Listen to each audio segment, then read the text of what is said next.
Glorificado é o Senhor. Irmãos, Provérbios a partir do capítulo 1. A partir do capítulo 1 nós lemos 4 a 5 versos aqui na introdução que foi feita no domingo passado. E hoje nós vamos dar continuidade e, se possível, seguir até o verso 33. Eu quero agradecer aos irmãos que participaram, trazendo suas dúvidas, pedindo para os versos a serem explanados. Eles já estão marcados aqui. Se eu não conseguir chegar até eles, eu tiro alguns minutos e falo especificamente acerca desses 2 versos que foram pedidos. E chamo os irmãos para participação, com suas dúvidas, com aquilo que te traz alguma angústia, que te traz alguma instabilidade quanto ao conhecimento, algo que te traz alguma insegurança quanto ao entendimento do verso. Participe tanto pela rede social, ou também ao final, trazendo, olha, eu gostaria de que falasse desse verso, eu não entendo muito bem. Isso dentro da dinâmica de leitura. O pastor João falou que foi além do proposto, ele leu todo o livro de Provérbios. E a nossa proposta é para que nós leiamos, hoje é dia 12, hoje é o provérbio a ser lido. E a cada dia você lê um capítulo de provérbio, como uma forma de você adquirir sabedoria, se inteirar com a leitura e estar apto para conduzir os seus dias aí, debaixo do sopro, da voz, da inspiração do Espírito, amém? Glória a Deus por isso. Irmãos, capítulo 1, eu vou reler aqui os versos já comentados, mas só para ele subsidiar o que nós vamos construir a partir do verso 5 e 6, e assim por diante. Olha, estes são os provérbios de Salomão, filho de Davi, rei de Israel. Eles ajudarão a experimentar a sabedoria e a disciplina. É importante relembrar isso aqui, tá? Para os que estiveram no domingo passado e para quem não teve, guarde essas 2 palavras, sabedoria e disciplina. Elas fazem parte do crescimento em sabedoria. A compreender as palavras que dão entendimento, a viver com disciplina e sensatez, fazendo o que é justo, direito e correto, ajudarão a dar prudência aos inexperientes e conhecimento e bom senso aos jovens. Se o sábio lhes der ouvidos, aumentará o seu conhecimento. E quem tem discernimento obterá orientação para compreender provérbios e parábolas, ditados e enigmas dos sábios. Vejam, irmãos, Provérbios é um livro que também foi escrito de um pai para o seu filho, tá? Tem uma pequena correção que eu quero fazer de um termo aqui. Eu falei, Provérbios é um livro de princípios gerais e não de garantias absolutas.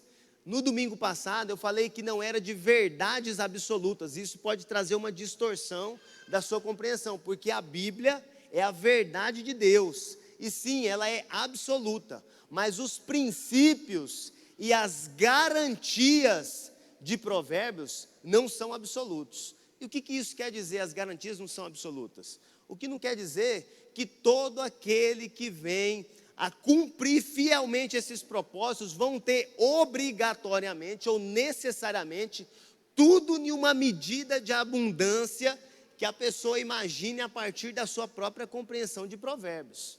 Então, Provérbios são explicações, são termos, são ensinos, fundamentos gerais para que nós possamos conduzir a nossa vida, mas elas não são uma garantia absoluta de que tudo aquilo que for feito vai se cumprir exatamente dessa forma. E o que justifica esse comentário?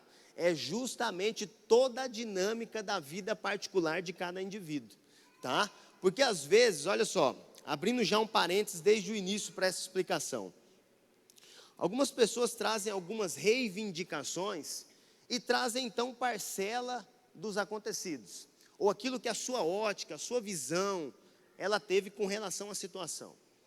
Porém, o todo da vida do indivíduo, ela não pode ser expressa numa pequena conversa. E muitos críticos, eles vão contestar aquilo que não aconteceu na sua vida, embora por um período de dias ele tenha guardado algum dos preceitos dessa lei. Agora, tratar a coisa relaxadamente, inevitavelmente, ou não vai trazer uma garantia de que tudo isso vai se cumprir.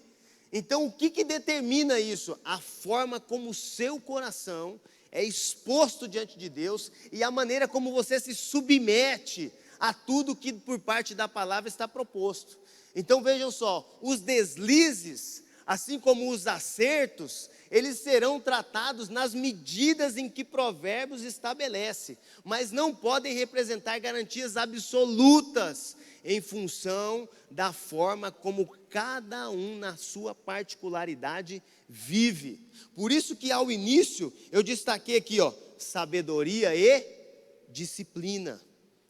Alcançar um conhecimento, uma graça da parte de Deus que traz algo sobrenatural, divino, um atributo ou mesmo um dom, está diretamente relacionado à nossa condição de se submeter às correções e também receber as dádivas da parte do Senhor. Mas o problema todo é que quando chega na parte da disciplina, nós tendenciamos a ter uma variação da nossa sujeição. Então, é muito importante estar atento, não só àquilo que de bom nós iremos receber, não só as bênçãos da parte do Senhor, mas principalmente, irmãos, a disciplina que Provérbios nos ensina. Amém? Para que nós tenhamos então vida longa e possamos desfrutar de tudo ou de grande parte daquilo que está proposto para nós aqui nesse livro. Olha o verso 4. Se o sábio lhes der ouvidos, aumentará o seu conhecimento. E quem tem discernimento, obterá orientação. Olha só, uma coisa que é princípio base aqui para o ensino que o seu pai estava transferindo para o filho, que o mestre estava transferindo aos seus alunos, é que a lei de Moisés é o fundamento que balizava toda a conduta e toda a riqueza do conhecimento e sabedoria que estava manifesto na vida de Salomão.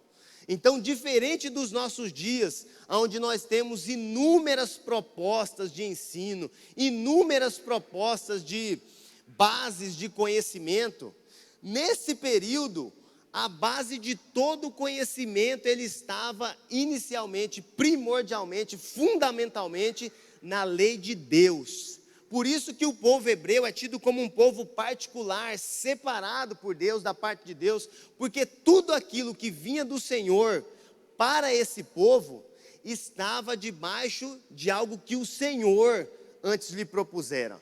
Então, diferente das nossas características de religião, esse povo, ele tinha toda a sua vida e cultura, e ensino, e tudo que significa base, fundamentada na lei, no querer de Deus, na lei, nas ordenanças, nos mandamentos, em tudo aquilo que Yahvé havia proposto por meio do seu servo Moisés. Então, o início, o ponto de partida deles, começava no Senhor. Por isso que no verso 5 ele fala, se o sábio, ou seja, se o guardador da lei, se aquele que professa a religião judaica, se aquele que guarda os princípios de Moisés, ele der ouvidos, ele aumentará o seu conhecimento. O que Salomão, que foi o de maior estatura em conhecimento e saber, está dizendo aqui, é que tudo aquilo que eles já tinham, ainda seria acrescentado. E como que nós traduzimos isso aqui para os nossos dias? Todo aquele que está em Cristo, nova criatura é. Então tem da parte do Senhor a dádiva de Deus, porque conforme está escrito lá em 1 Coríntios no capítulo 1, no verso 30, Cristo é a sabedoria de Deus. Cristo é a personificação daquilo que aqui em Provérbios é apresentado como sendo uma dama. Então nós, assim como Salomão, temos a disponibilidade, temos a condição de buscarmos no Senhor sabedoria que vem do alto, sabedoria que pode nos guiar, sabedoria que pode tornar a nossa vida extraordinária a partir do entendimento e nos fazer crescer também em conhecimento, em discernimento e em orientação. Aquele que é extremamente sagaz, inteligente, saiba que você pode ir mais além, uma vez que você se coloca no Senhor e clama a Ele por algo que converge com o propósito da vontade dEle na sua vida. Amém? Tranquilo até aqui, irmãos? Dá para entender que tudo se origina no Senhor? Fora disso, pode haver muito conhecimento, pode haver muita habilidade, pode ser desenvolvida bastante inteligência, mas a sabedoria divina, que torna um homem extraordinário nos seus feitos, que traz ao homem capacidade de julgar questões, só pode vir do alto a partir do conhecimento e da manifestação de Deus no indivíduo. É muito importante ter isso como base de tudo que nós vamos construir à luz dos livros de Provérbios, Eclesiastes e Cantares. Só um minuto, irmãos, por gentileza, antes que eu caia aqui.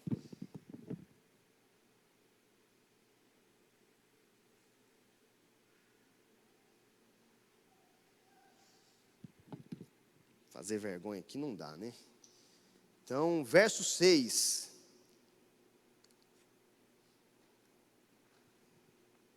E o verso 6 ele fala assim, ó, para compreender provérbios e, aí ele vai acrescentando, parábolas, ditados, enigmas dos sábios. Aí eu quero trazer aqui um olhar para a palavra parábolas. Lá no hebraico, no original, o termo é o melicá. Esse melicá, ele é traduzido por dobrar e envergar, que a palavra cognata aqui, para traduzir essa envergadura, segundo o hebraico, é interpretar. Então, se nós pegarmos essa palavra equivalente, interpretar, e trazer aqui para o texto e colocar, ó, vamos relê-lo agora, mas tirando o termo parábola e inserindo a tradução livre interpretar, para compreender provérbios, que está lá no verso 1 também, e parábolas, ou seja, para compreender provérbios e interpretar, segue o texto, ditados e enigmas dos sábios. Por que ele usa o termo parábola? Por que há um acréscimo? Por que há uma expansão disso? O que Salomão quer dizer na escrita disso daqui, é que a sabedoria do alto, ela vai muito para além do que o conhecimento das leis de Deus, do que um vasto entendimento ou compreensão. Ela também traz ao indivíduo capacidade de traduzir, de compreender, de discernir, de interpretar questões difíceis. É o que acontecia com Daniel, diante do rei Nabucodonosor, quando pedia para que ele traduzisse os sonhos. É o que acontecia com José, quando o rei também pedia para que ele interpretasse, quando os seus colegas de cela traziam para ele os seus sonhos. Essa capacidade de desfazer enigmas, é aquilo que Sansão propusera para os seus adversários. Vou contar-lhe um enigma, e se você traduzir, eu conto os meus segredos, eu falo isso, aquilo, outro. Então essa presença dos enigmas, ela está diretamente ligada com a vida religiosa de todos os judeus desse período. O próprio Salomão, quando a rainha de Sabá veio visitá-lo, ela veio para prová-lo, experimentá-lo no seu conhecimento e trazer a eles alguns enigmas, E quando ela trouxe e colocou diante dele esses enigmas, ela se surpreendeu, porque ao final ela diz, você é muito mais inteligente do que tudo aquilo que houveram me dito, que haviam dito a seu respeito. Muito mais inteligente, muito mais glamouroso, muito mais poderoso, muito mais rico, muito mais adornado, em tudo ele surpreendeu a rainha de Sabá. Mas a sua inteligência, a sua capacidade de desfazer, aos juristas, juízes, a sua capacidade de discernir situações, a partir da sabedoria dada por Deus, ela é fundamental na sua carreira, na sua vida. Todos vocês que tratam com pessoas, os pastores da casa e aqueles que nos visitam, todos esses que tratam situações alheias aos psicólogos, a sabedoria do alto, ela vai te dar condições de desfazer enigmas e questões difíceis da vida. É isso que o texto está garantindo para todos aqueles que se empenham e se inclinam em buscar do alto a sabedoria divina. Verso 7, aí aqui ele vai falar acerca do princípio, do ponto-chave. O temor do Senhor é o princípio do conhecimento, mas os insensatos desprezam a sabedoria. Esse termo aqui, o princípio, é o mesmo utilizado lá em Gênesis, no capítulo 1, no verso 1. O termo hebraico é o reshit.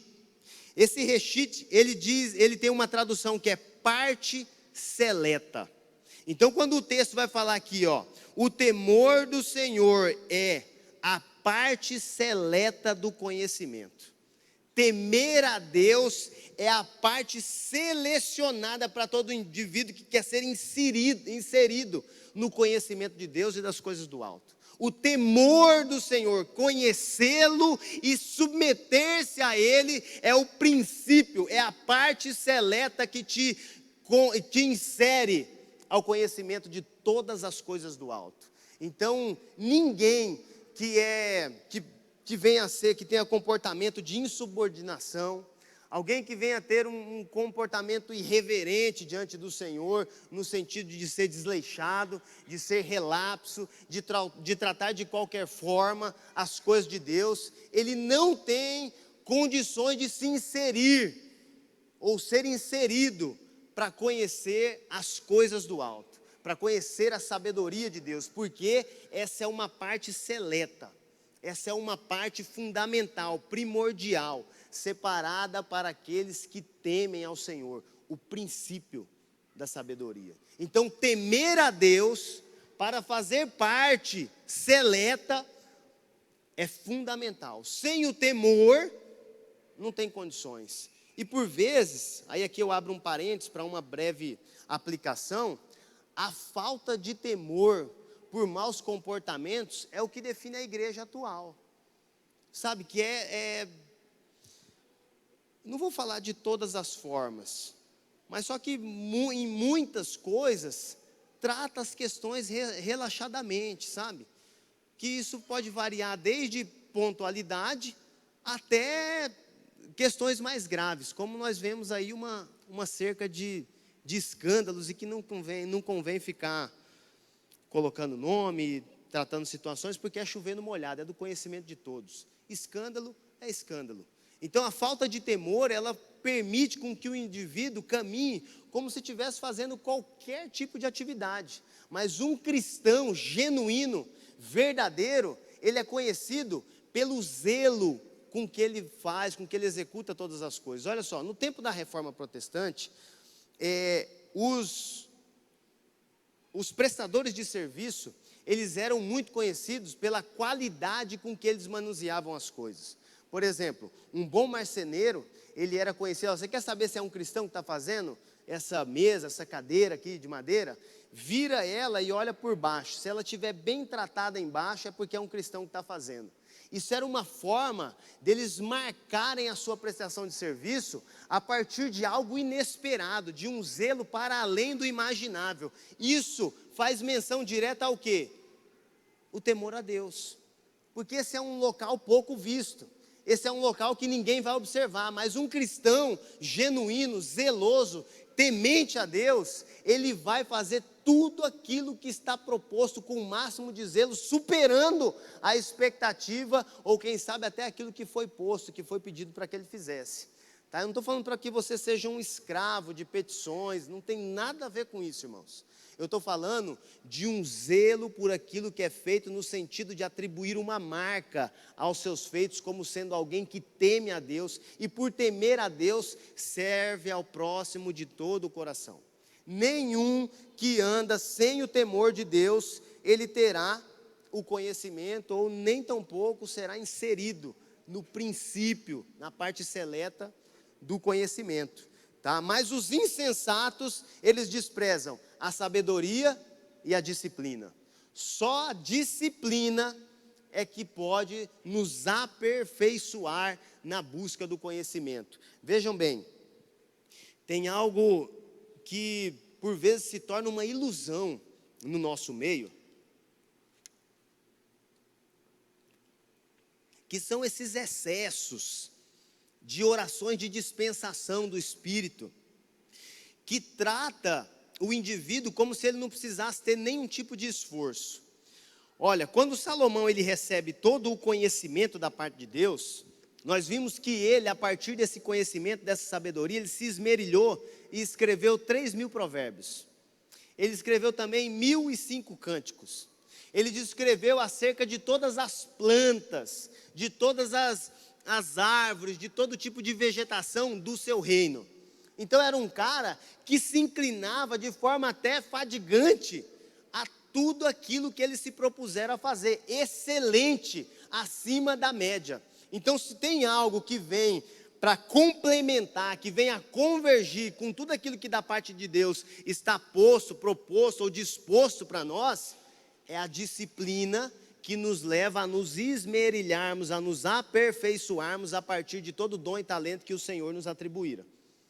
Então, irmãos, mais do que cumprir um protocolo, bater uma meta, é superar e ir além em uma busca, em um empenho constante e disciplinado, para que tudo que da parte de Deus está dispensado sobre você, seja aperfeiçoado e tenha uma maior e melhor eficácia. Amém? Tranquilo até aqui? Ficou um pouco mais difícil, né? Quando tem que ter disciplina, quando tem que... Mas vocês são genuinamente cristãos em Cristo Jesus e 2025 vai ser o ano de nós sermos excelentes para a glória de Deus. A partir do verso 8, ele vai fazer uma advertência de sabedoria. E essa parte aqui, esse trecho, eu vou ler ele, assim, de uma forma mais panorâmica, porque ele não tem muitos conhecimentos isolados. Você tem que ler toda uma parte dele, para que a gente possa entender o negócio de forma macro. Provérbios, ele tem muito isso, sabe? Alguns são tão enxutos, que se você não estudar alguns termos, você não compreende a mensagem por ela ser muito curta, muito sucinta. Enquanto outros precisam descrever alguma história, para que você compreenda o todo da mensagem, e não se torne alguém parcial na sua compreensão. Então, esse trecho que vai do verso 8 até o verso 19, é uma dessas partes em que nós precisamos ler vários versos para entender uma mensagem central. Olha só: ouça, meu filho, a instrução de seu pai, e não despreze o ensino de sua mãe. Eles serão um enfeite para a sua cabeça, um adorno para o seu pescoço. Meu filho, se os maus tentarem seduzi-lo, não ceda. Se disserem, venha conosco, fiquemos de tocaia para matar alguém, vamos divertir-nos armando emboscada contra quem de nada suspeita, ou seja, contra o inocente. Vamos engoli-los vivos, como a sepultura engole os mortos. Vamos destruí-los inteiros, como são destruídos os que descem a cova. Acharemos todo tipo de objetos valiosos e encheremos as nossas casas com o que roubarmos. Junte-se ao nosso bando, dividiremos em partes iguais tudo o que conseguirmos. Meu filho, não vá pela vereda dessa gente, afaste os pés dos caminhos que eles seguem, pois os pés deles correm para fazer o mal, estão sempre prontos para derramar sangue. Assim como é inútil estender a rede, se as aves o observam, também, esse verso 18 foi uma petição aqui para esclarecer dúvida, também esses homens não percebem que fazem tocaia contra a própria vida, armam emboscadas contra eles mesmos. Tal é o caminho de todos os gananciosos. Quem assim procede, a si mesmo se destrói. Seguindo a mesma dinâmica aqui dos trechos anteriores, eu vou explorar alguns versos para a gente construir uma base de compreensão e avançar nos demais. Olha o que ele fala no 8. Ouça, meu filho. A tradução livre desse termo aqui também pode ser colocada como obedeça, meu filho. Ouvir no sentido de receber a informação e logo aplicá-la. Então, obedeça, meu filho, também cabe nesse texto. Obedeça, meu filho, a instrução de seu pai e não despreze o ensino de sua mãe. A instrução do pai, ela está clara por tudo aquilo que Salomão já vem desenvolvendo, que é fruto daquilo que Davi desenvolveu em Salomão, ainda que no final da sua vida. Agora, algo que eu preciso destacar aqui é a o ensino de sua mãe. Segundo Champlin, o Provérbios é o livro que mais destaca a importância da mulher na vida da família e dos filhos. A mulher está diretamente relacionada com a formação do caráter de uma criança, tanto o bom caráter quanto o mau caráter, no caso daquelas que praticam o mal. E Provérbios, ele valoriza a posição da mulher, as funções da mulher e a mulher como um todo.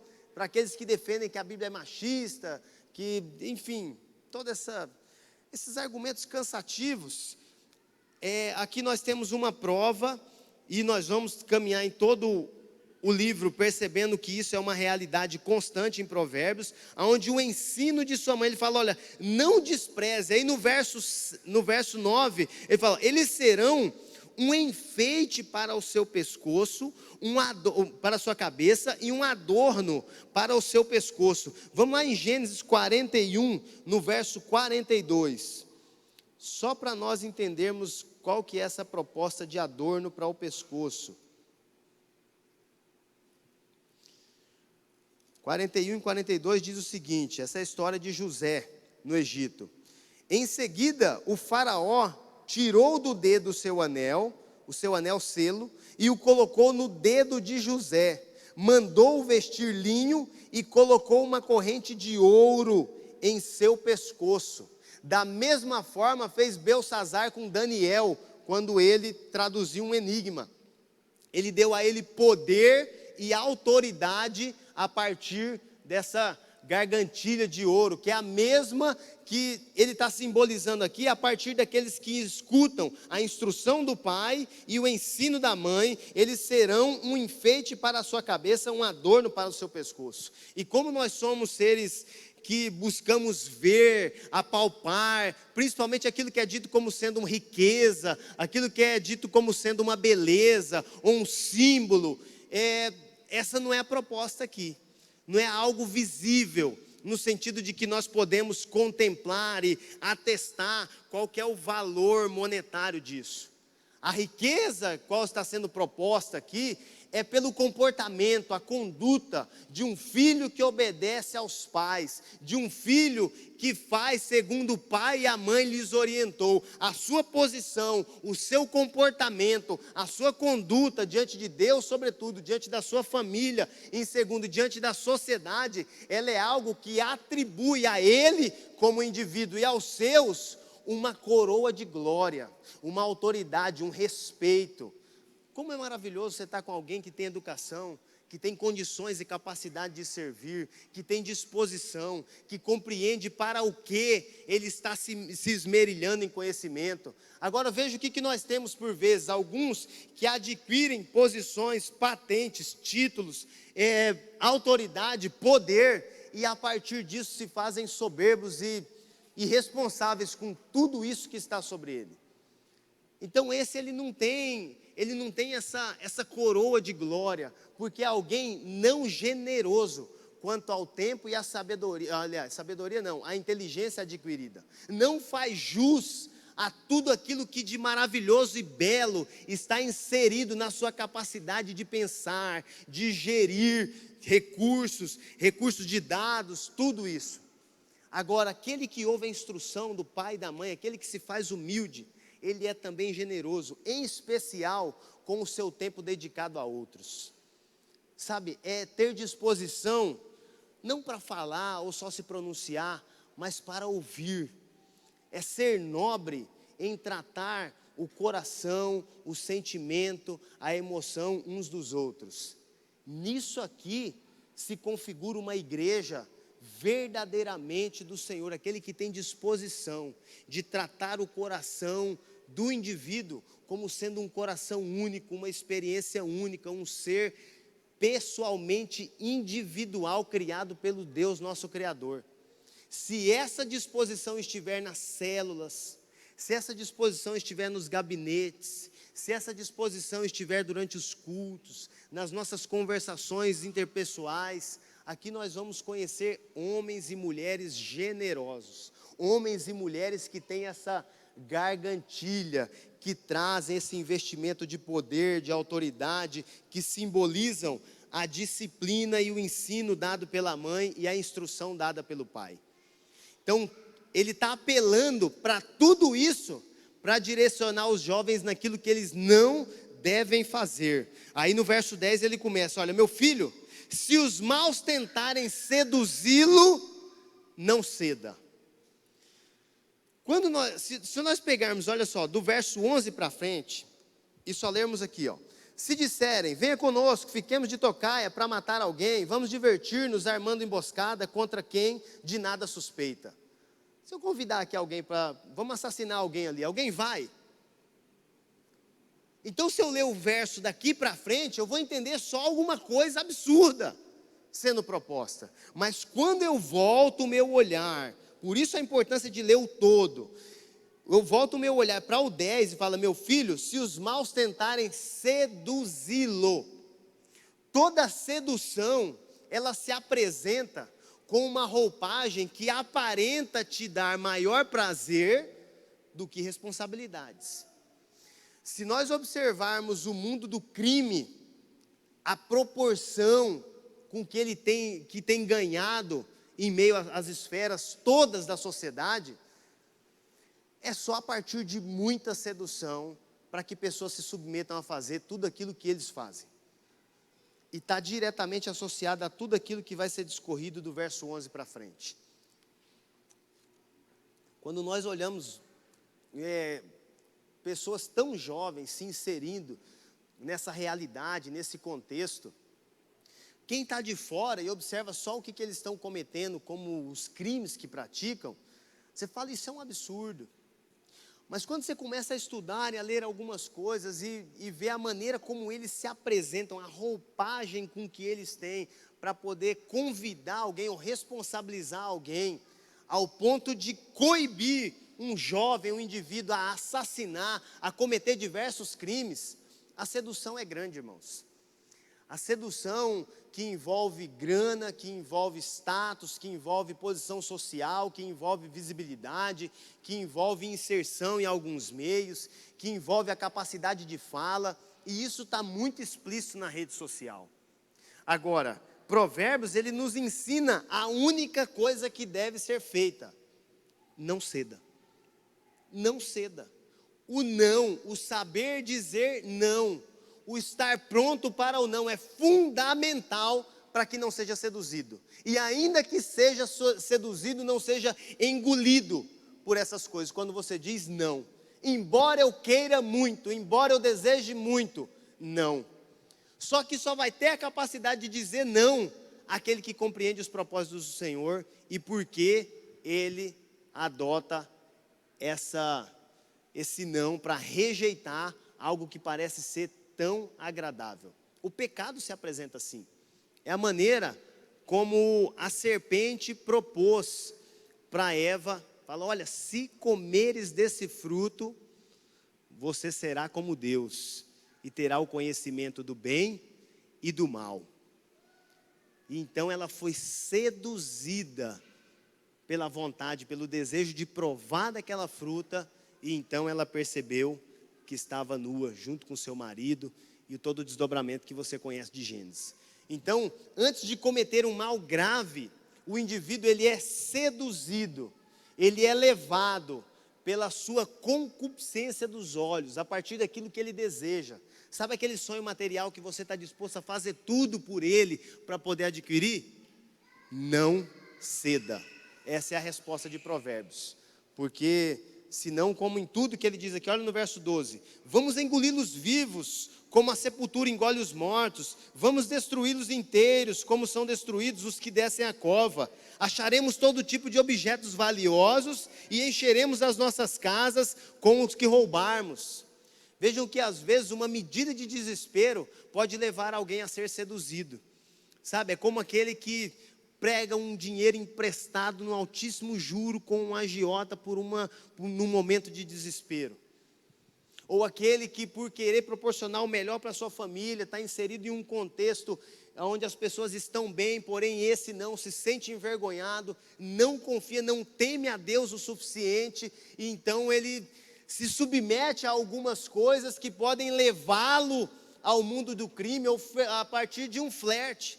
Ele começa flertando, mas quando pensa que não se inseriu por completo naquela realidade, então já não tem como mais sair. Veja que a motivação, ela pode até ser boa, mas o comportamento errado, ele é reprovado diante de Deus. E só a sabedoria do alto, só o conhecimento das leis de Deus, só o conhecimento da palavra, só a revelação de Cristo em nós é que vai fazer com que nós sejamos sustentados diante da provação, até que o dia da promessa venha. Então eu poderia falar, por exemplo, ao longo dos 10 anos em que eu venho passando por dificuldades estando no Senhor. Olha só, são 10 anos. Se você anuncia para alguém, olha, por 10 anos o Senhor vai fazer algo com você, você vaza da fé. Mas quando o Senhor te insere nisso e você vai compreendendo os propósitos, por 10 anos você vai se permitindo ser lapidado, embora isso implique muitas dores e desconstruções do eu. Mas agora, na realidade do crime, na sedução, a sedução ela propõe o seguinte, ó, em 10 anos você vai estar voando. Em 10 anos você vai brilhar demais, você vai estar com a vida estabelecida, pode se aposentar e seus filhos nunca mais vão precisar trabalhar. Acho que todo mundo já ouviu alguma coisa desse tipo, né? Na rede social sendo proposto para alguém. Fala, não, pô, você vai ficar aí batendo perna, daqui a pouco você está de carrão, BM é nós. Sabe, esse tipo de coisa que enche os olhos do indivíduo, e aí de repente ele se vê em maus lençóis, porque a partir dessa inserção inicial, ele se vê em todas essas situações que Provérbios vai discorrendo até o verso 19. Aí ele fala, olha, no 15, meu filho, não vá pela vereda dessa gente, afaste os pés do caminho que eles seguem, pois os pés deles correm para fazer o mal, estão sempre prontos para derramar sangue, são reativos, são perversos, são malignos, assim como é inútil estender as redes, se as aves o observam, também esses homens não percebem que fazem tocaia contra a própria vida e armam emboscadas contra eles mesmos. Só alguém que tem maturidade, sabedoria ou muita experiência é que vai conseguir discorrer acerca do final de todos os indivíduos que adotam esse estilo de vida criminoso, esse estilo de vida completamente contrário à lei. Na verdade, por vezes, e de uma forma muito recorrente, nós ouvimos falar de notícias, fulano foi executado, ciclano não sei o quê, perdeu a vida, isso, aquilo, outro.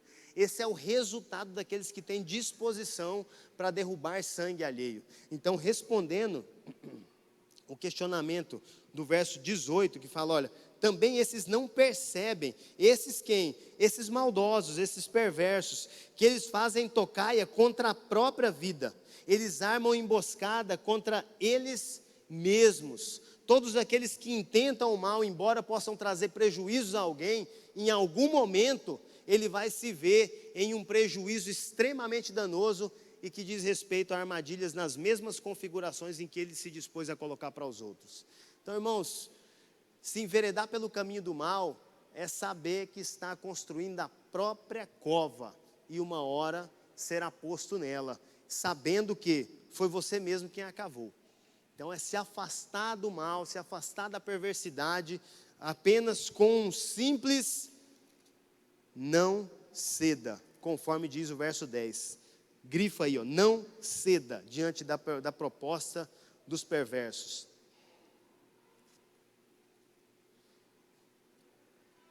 E aí no verso 20, só destacando aqui que no 19 ele fala, ó, tal é o caminho de todos os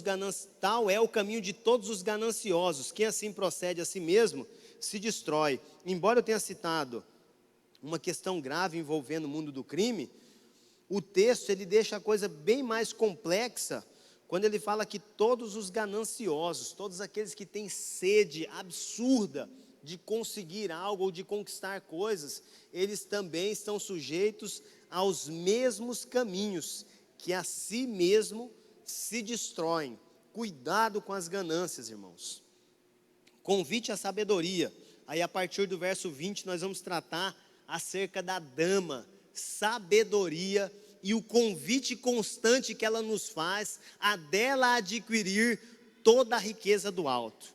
Então, essa sabedoria ela é personificada em Cristo no Novo Testamento, mas aqui ela é a manifestação do Espírito de Deus, a partir de uma virtude de Deus. Olha no verso 20, a sabedoria clama em alta voz nas ruas, ergue a voz nas praças públicas, nas esquinas das ruas barulhentas, ela clama, na porta da cidade, ela faz o seu discurso. Vamos entender um pouco do contexto. Porque se a gente sai aqui na trajetória da igreja para casa, nós não vamos encontrar ninguém clamando por sabedoria, nós não vamos encontrar ninguém querendo lecionar uma aula, até porque não é exatamente disso que o texto está falando. O texto aqui, em seu contexto, quando ele fala nas ruas, em especial quando ele fala nas portas da cidade, esse era o local aonde eles julgavam as questões, aonde os juízes se assentavam debaixo das árvores, como Débora, que se assentava debaixo das árvores para julgar as questões de Israel. E até diante de Débora veio o rei e pediu para que ela fosse com ele à batalha, a partir do momento em que ele a consultou, e ela falou que o Senhor seria com ele e ele teria vitória. Da mesma forma, Ruth e a sua serva ali, quando ela volta para a sua terra, e ela vai ter restituída a sua herdade, que é por Boaz, que é o seu herdeiro, segundo a sua linha ali genealógica. Boaz, ele vai fazer uma intervenção, para que tudo aquilo que era de propriedade de Ruth fosse devolvido, e ela e a sua serva se tornasse posse dele. E quando ele vai fazer isso, está lá no livro de Ruth, quando ele vai fazer isso, ele vai até a porta da cidade, para se consultar com os anciãos, e terem eles como testemunha, da questão que ele ia tratar com o seu parente, que era o primeiro da genealogia, e ele tinha o direito, antes de Boaz, de propriedade sobre Ruth e tudo aquilo que era dela. Então ele vai consultar, saber se ele tem interesse de comprar e restituir de volta aquela posse, e nisso ele tem a testemunha, tem como testemunha os anciãos. Esse era um lugar de julgamento, era um lugar de juízo, era um lugar de conhecimento, era um lugar de sabedoria. Então o que o texto está falando, logo aqui no verso 20 e 21, olha, a sabedoria, ela clama em alta voz nas ruas, nos locais de julgamento, no lugar onde as causas são contempladas e ali elas são ajuizadas. Esse é o lugar onde é expressa a sabedoria. Todo aquele que se coloca aos pés dos anciãos, aos pés dos sábios e os consultam, eles têm da parte deles toda a riqueza de conhecimento. É estar junto com aqueles que têm experiência, que têm bagagem, mas que sobretudo são retos e tementes a Deus. Neles está a sabedoria e o conhecimento que nós, os jovens ou os mais jovens, ou os menos velhos, ou os inexperientes, ou os insensatos, ou os loucos, precisam para que venham a guiar a sua vida dentro de um caminho de retidão. Sabe, é buscar a experiência, é buscar ouvir, está diretamente ligado à nobreza do filho que ouve o seu pai e a sua mãe e tem disposição para ouvir os mais velhos. Qual que é um grande mal da nossa geração que nós vemos? A insubordinação, ou às vezes nem a insubordinação, mas a indiferença. A indiferença por parte dos mais novos, elas tornam eles completamente frios e apáticos diante de qualquer situação que está posta. E isso vem a partir, muitas vezes, sabe do quê? Tela. A tela tem deixado o jovem indiferente ali, porque a tela é suficiente. Então nada daquilo que se diz respeito ao toque, à emoção, ao contato físico, ao contato emocional com os seus e os de fora, não atrai, porque a tela traz tudo de uma forma ilusória. É a sedução que o verso 10 do capítulo 1 diz. No caso das crianças, numa medida, para elas a sedução vem pelas telas. Então essa indiferença quanto ao contato um com o outro, o ouvir o mais velho, buscar um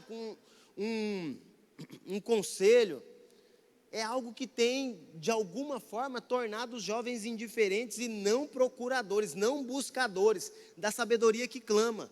E a sabedoria que clama para ser ouvida é a experiência dos mais velhos. Nós não temos como, irmãos, consultar os mais jovens para tomar decisões importantes da nossa vida, porque eles não têm experiência.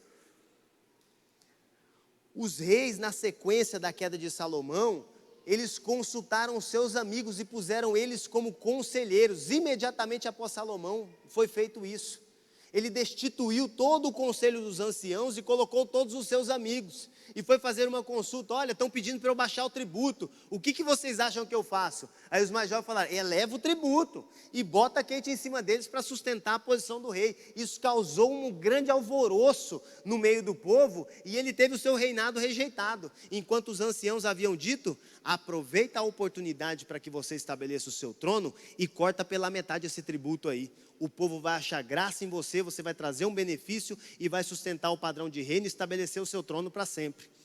Olha a diferença, uma visão completamente distorcida e antagônica, contrária à vontade lógica e que traria a ele condições de se estabelecer.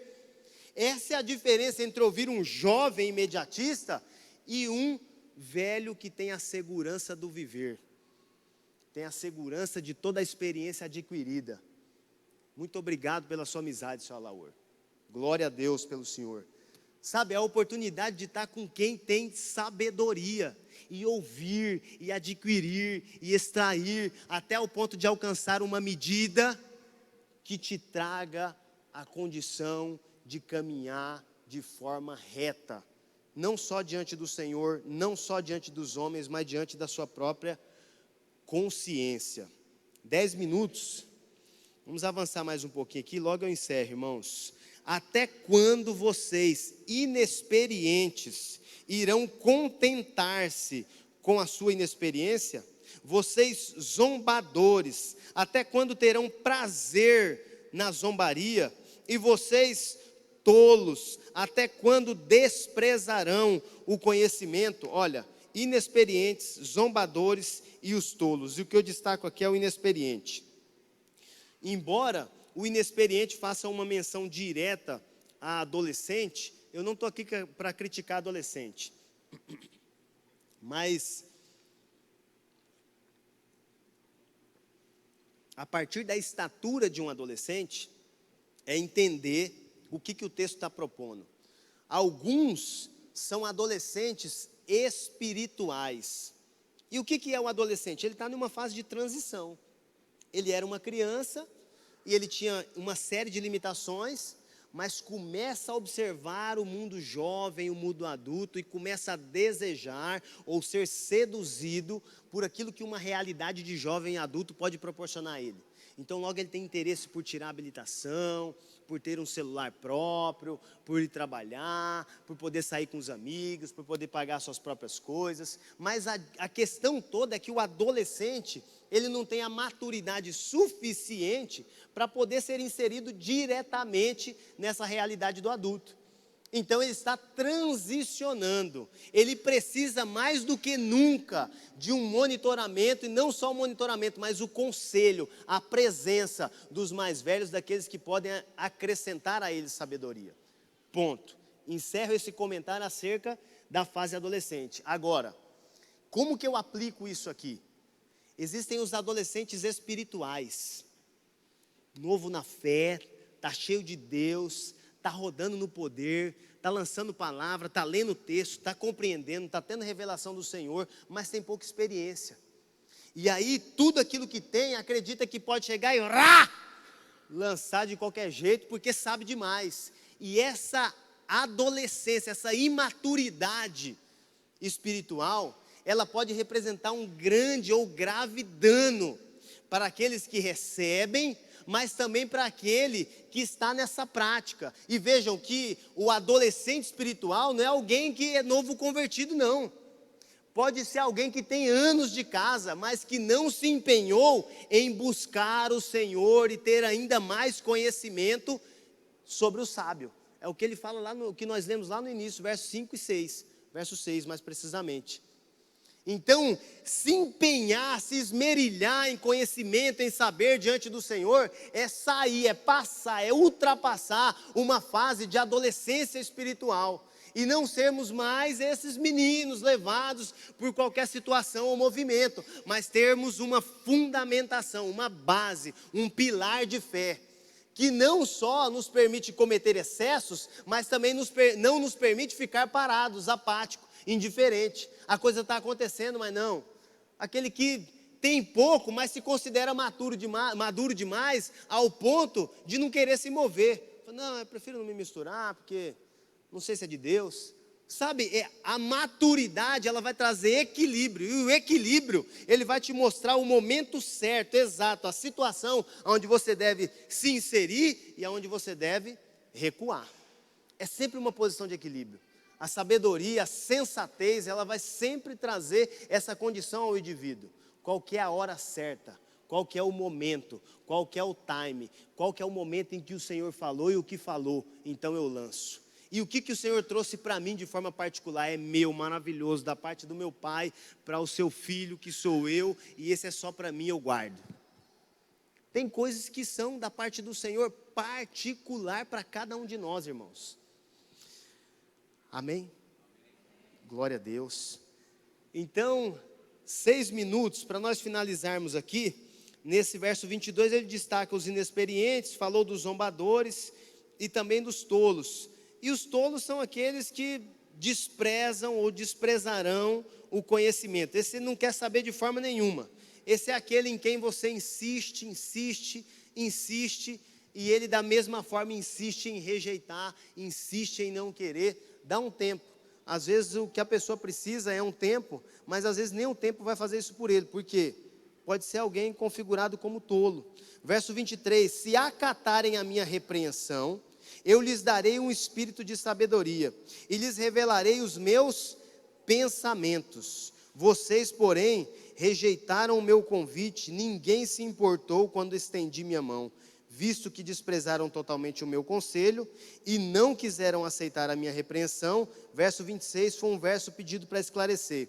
Eu, de minha parte, vou rir-me de sua desgraça, zombarei quando o que temem se abater sobre vocês. Mas antes eu quero destacar o verso 23, se acatarem a minha repreensão. Aqui, irmãos, existe uma forte resistência da parte de todo ser humano, que é acatar a repreensão. Quando nós somos abordados em qualquer situação, desde uma blitz, e somos autuados, levamos uma multa, até uma situação de confronto por algum erro, por alguma falha, por alguma discordância, aqui a nossa tendência é rejeitar aquilo que foi dito e endurecer o nosso coração. Mas o Senhor traz algo maravilhoso para aqueles que a recebem, e quem recebe a repreensão, ele diz aqui no 23, eu lhes darei um espírito de sabedoria, sendo redundante já, e lhes revelarei os meus pensamentos. A comunicação do pensamento de Deus para com o pensamento do indivíduo que é repreendido e aceita a repreensão, é justamente de compreender, de entender o propósito, de valorizar o processo e olhar para si e perceber o que o Senhor está fazendo nascer e germinar no coração do indivíduo. O que o Senhor está produzindo em nós quando nós somos repreendidos, para qual caminho Ele quer nos direcionar a partir da repreensão. É fazer um filtro a partir de tudo aquilo que foi posto contra nós no primeiro momento e compreender o destino que da parte do Senhor isso vai ser dado a nós. Agora, tem uma separação a ser feita aqui. O que ele fala é o seguinte, que eu lhes darei um espírito de sabedoria, se acatarem a minha repreensão. Por vezes nós observamos o indivíduo que nos repreende, mas nós não olhamos para Deus e buscamos, Senhor, qual que é o propósito dessa repreensão por meio desse indivíduo. Porque por mais que eu julgue o indivíduo como sendo alguém indigno de me repreender, o que eu preciso entender, Senhor, qual que é o propósito? Não dele, mas meu. E o que o Senhor quer ou intenta comigo a partir disso? E o Senhor pode comunicar a sua sabedoria, o seu entendimento, a sabedoria dele, te dizendo que isso foi uma coisa idiota da parte do outro. Ponto. O Senhor descansou o seu coração, embora você tenha sido repreendido. Mas também o Senhor pode dizer: filho, você está excedendo. E como eu já tentei te falar várias vezes pela palavra e você não ouviu, eu trouxe alguém para te falar o recado que eu estou te dizendo há tanto tempo. É a comunicação do que o Senhor quer ou deseja a partir da consciência, do entendimento. Mas só quem se expõe, quem se sujeita ao confronto, é que vai compreender aquilo que o Senhor intenta revelar. Em 2 minutos, visto que desprezaram totalmente o meu conselho e não quiseram aceitar a minha repreensão, eu de minha parte vou rir-me da sua desgraça. A pergunta foi: eu quem vou rir? A sabedoria. A sabedoria vai cruzar os seus braços, vai saber tudo aquilo que foi feito e vai permitir com que você ande ou desfrute o seu caminho tortuoso. Então ela rirá de você, porque se fez tolo em não adquirir a sabedoria que estava ou que está proposta. Amém, irmãos? Poderia continuar aqui para a gente entender o restante aqui, até para complementar essa resposta, mas vamos encerrar por aqui. Nós temos 1 minuto e eu quero orar com vocês. Dentro desse contexto, quero que você fique à vontade, feche seus olhos, faça uma gestão de tudo isso, coloque diante do Senhor, mas se coloque diante do Senhor. Coloque o seu coração para ser repreendido, o seu coração, a sua consciência para ser reformada, para ser contemplada, para que o Senhor te dê uma direção, a direção dos sábios. Senhor, nós te bendizemos e te glorificamos, te agradecemos, Senhor, por essa palavra exaustiva, por vezes complexa, porém edificante. Eu te agradeço pelo seu povo fiel a ti que está aqui.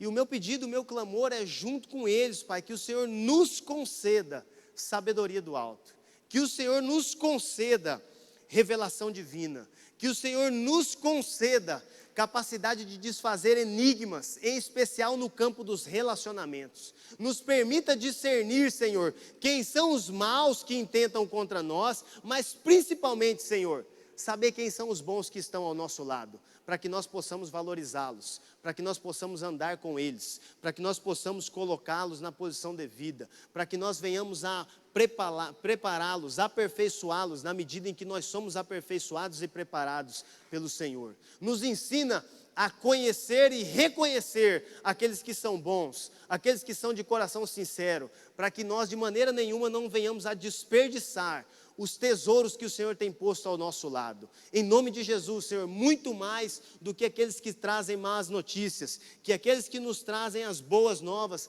sejam bem-vindos em nosso meio, que eles se sintam à vontade, que eles tragam a edificação que é devida e que por vezes nós não temos compreendido. Que todos nós possamos ser enriquecidos do conhecimento e do saber que vem do alto, e em todas as coisas, e constantemente, nós sejamos tementes ao Senhor, sujeitos às tuas leis, e amando a Cristo em tudo e em todas as coisas que fizermos, para a glória de Deus, e no nome de Jesus, despede o seu povo em paz, amém, e graças a Deus. Irmãos, um domingo abençoado, até às 18h30 para quem vier cultuar, tchau.